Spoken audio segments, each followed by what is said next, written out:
So, really quick, I want to put a little bit more information out there in general about, I guess, occulted knowledge, and the belief system that I think these people operate on. So the number 22 is significant. I mentioned how one of the first things that grabbed my attention about the Tristan E. Nicole situation, the dude who I thought was probably poisoning me, putting something in my food.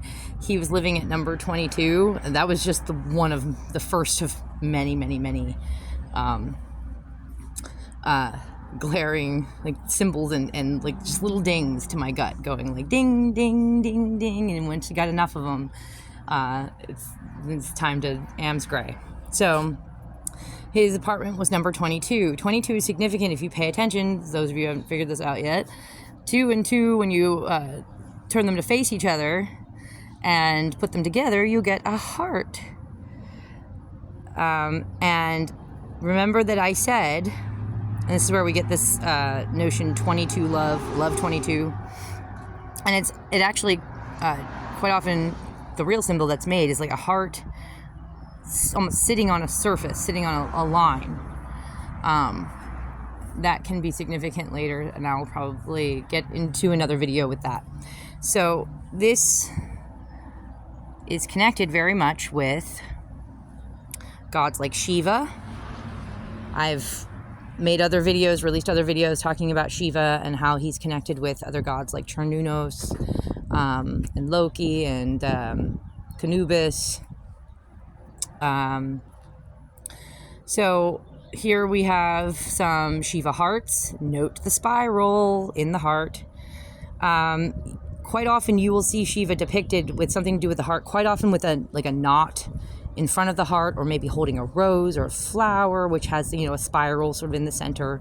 When you look at a rose from the top, it looks like the petals are in a spiral.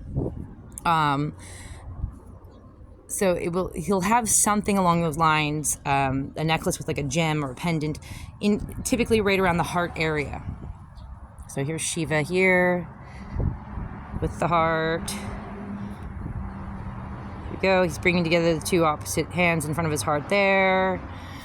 Let's see, right here. He's got that pendant right in front of the heart. I've seen him very often with like a knot. He'll quite often, like the beaded necklace he has will be fashioned into a knot that will be right in front of the heart area. Shells can also be used like in place of a rose, because you see they have spirals as well. Here we go. See, we've got this. His cape is sort of making a knot there in front of the heart. Also, the snake around his neck is making a knot right around the heart chest area. And I've said this in the past. I know this probably won't be a popular opinion, particularly not with the men. But this is because, from what I've made out and seen, this is because the reason why this figure, this archetype, the devil, who's essentially amounts to, like, he's tantamount to what typical Christians, how they perceive the devil. He's this ruler of the material world. Yes, even in Christianity, did you know that? It's pointed out that the devil, Satan or whatever, rules over the material world. He might be given this ability by a higher power, who Christians call God, but it's still his domain. He is allowed to do certain things, mess with people down here. That's allowed of him. So he sort of rules over this domain in so many ways.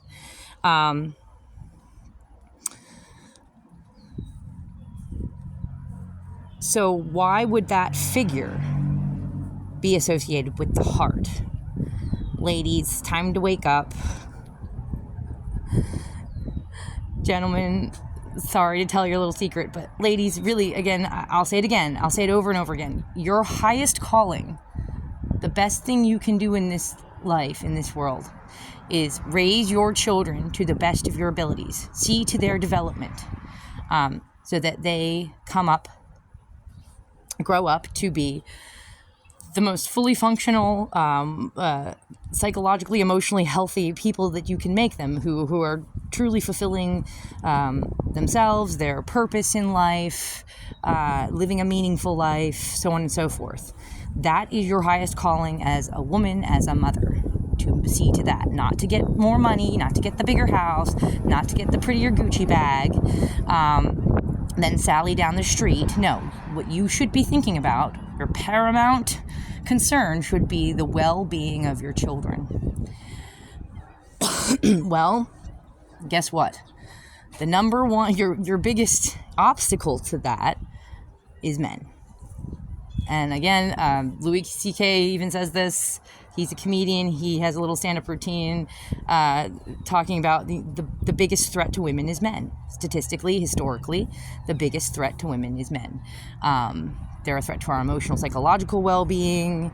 They're a threat to our physical well-being. Really, more women die at the hands of men than from just about anything else. Or as a result of something a man has done. Like, for example, I've heard too much about women dying of broken hearts after they've given chunks of their life to a husband who just runs off and leaves them. And then the woman just doesn't get over it psychologically, emotionally. She just stops taking care of herself and dies. And then let's not forget about the serial killers, serial rapists, just the jerk narcissists that, take all your money and drain the mutual bank account and then run off with a chick who's half your age. And now you can't give your kids the time that they deserve and need because now you have to do his job and go out and gather resources. So on and so forth. We see this manifest in so many ways. The biggest threat to women is men. And the highest calling for a woman is to raise her children to the best of her abilities.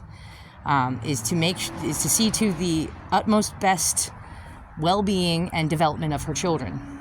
So, smart little girls, smart women, what they would do is they would put this notion of romantic love aside. And they would see it for what it is. It's a big distraction. It's a big, it's needy.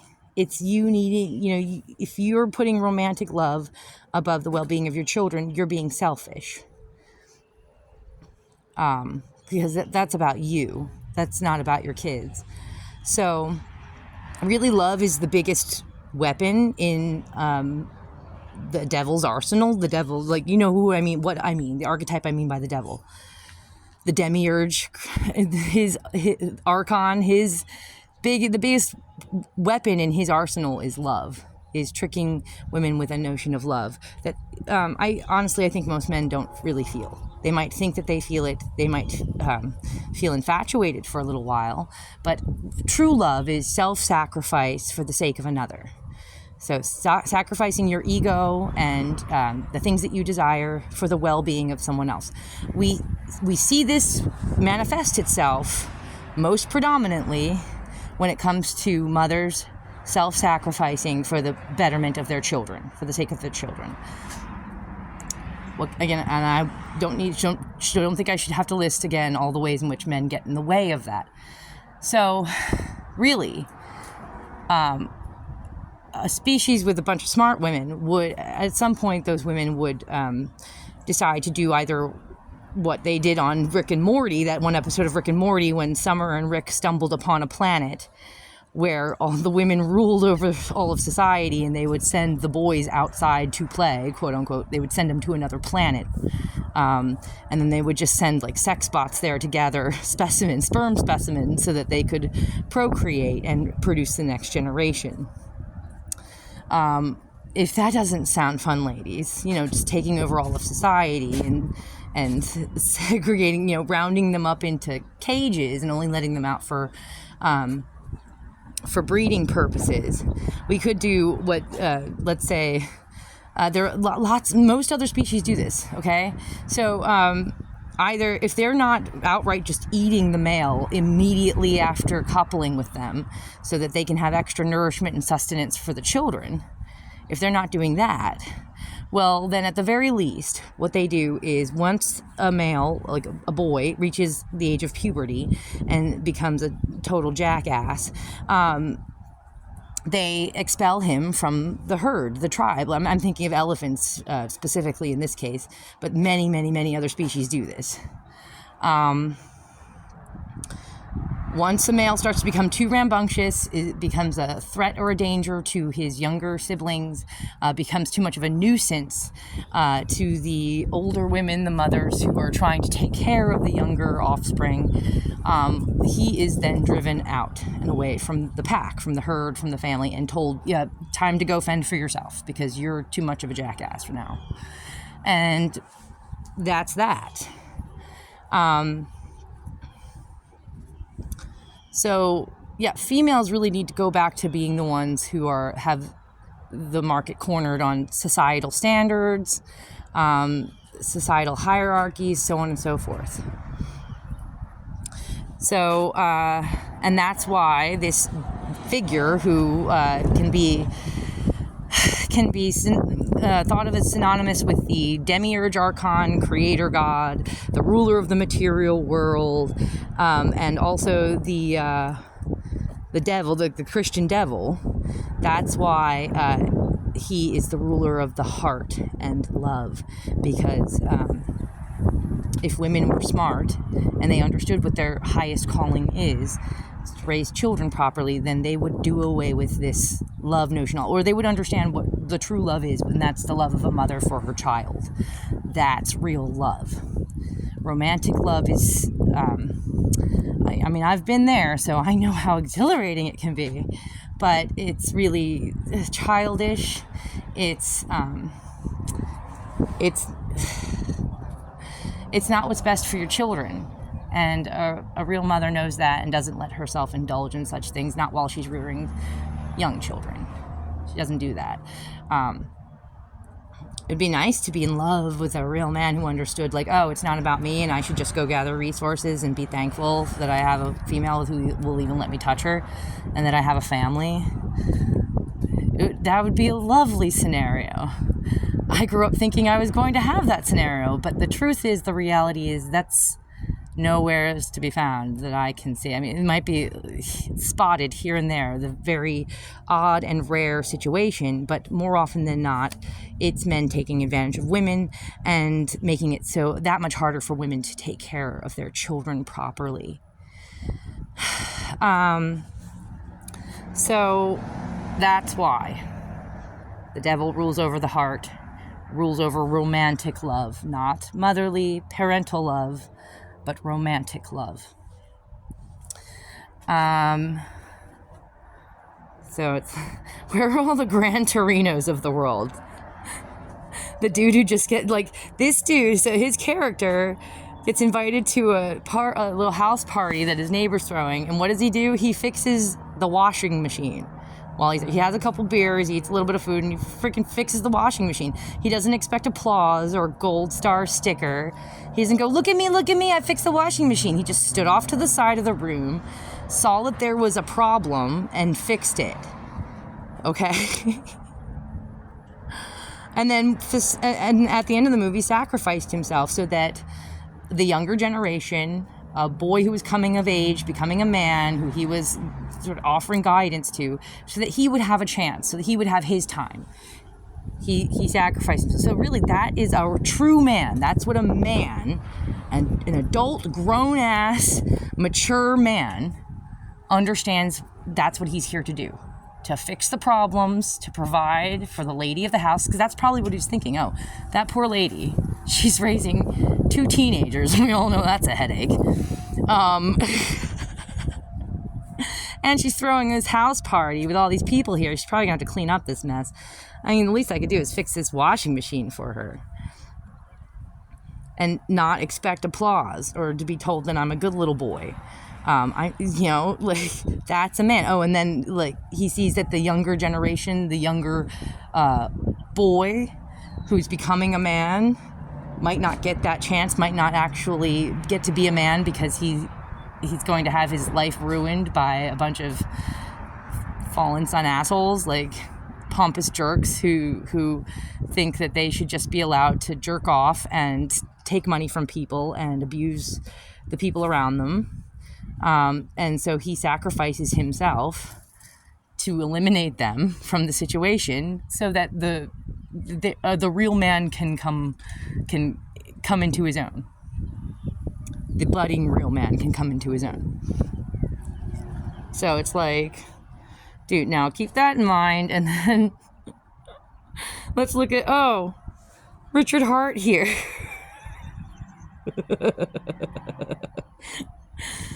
Oh, God. Oh, gross.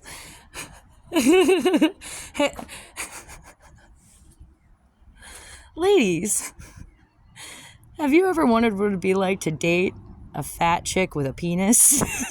Oh, God. Here it is. Just drop by Richard Hart's Twitter feed and make sure you tell him he's the smartest thing that ever walked the face of the earth, and then ask him if you can borrow one of his Gucci bags. Frickin', this is just so gross and pathetic and not attractive at all, unless he's carrying those bags for a female. But I don't see any females around him in any of these pictures. It's just him out for a shopping date with himself. Ooh, yuck. Hey, you don't have any kids in those bags, do you, Richie Rich? There's some pretty big bags. It's just so... Oh, look. Oh, God. He's carrying it with his mouth. Oh, Louis Vuitton. So, yeah, this is what we have these days that are considered to be the top man specimen of our society. That's a telltale sign that our society is in the shitter. Time to go back to, like, the Avatar days, the Scythian days, the Spartan days. Time to return to those days. Although Spartans might be a little bit too... I don't know. The women still ruled over that society, and actually the females owned most of the property. On their wedding nights, the women had to bind up their breasts and cut their hair short so that they wouldn't scare their new husbands, because the new husbands, what they're used to are boys in the barracks. Yeah. So oh, what a pretty girl. Oh, you're so pretty, Richie Rich. Anyway, so just to loop it back around, that's the sad truth of the heart, the number 22, how it relates to the devil, how it's not your friend if you're a female. And that's really one of the biggest differences between, I think between a girl and a woman. Is a woman realizes this. She realizes, oh, I don't have time for that romantic love stuff. I need a partner. I need someone who will just take care of his responsibilities and do what he needs to do, regardless of whether or not he feels exhilarated and excited and has that romantic love feeling and has me freaking giving him all the attention all the time. A real woman, a real adult puts that stuff aside. That's for little girls. And that's why we have marriage. That's why we have this contract that you're supposed to be making this promise at the beginning of the marriage where you guys will stay together until death. Because we know this. We know this because we're not idiots. Everyone has been in love at one point or another. We know how exciting and exhilarating it is. But we also know that can't last. It can't last, not for the entirety of your lifetime, not with only one other person. So it's going to become humdrum, and that's normal and acceptable, and in fact, to some degree, desirable. It needs to settle the fuck down because you need to be focusing on rearing the next generation properly. So, yeah. All right. So 22, Shiva, the heart, love. Richard Hart is a girl with a dick. Did I miss anything? No? Okay. Let's just end it there then.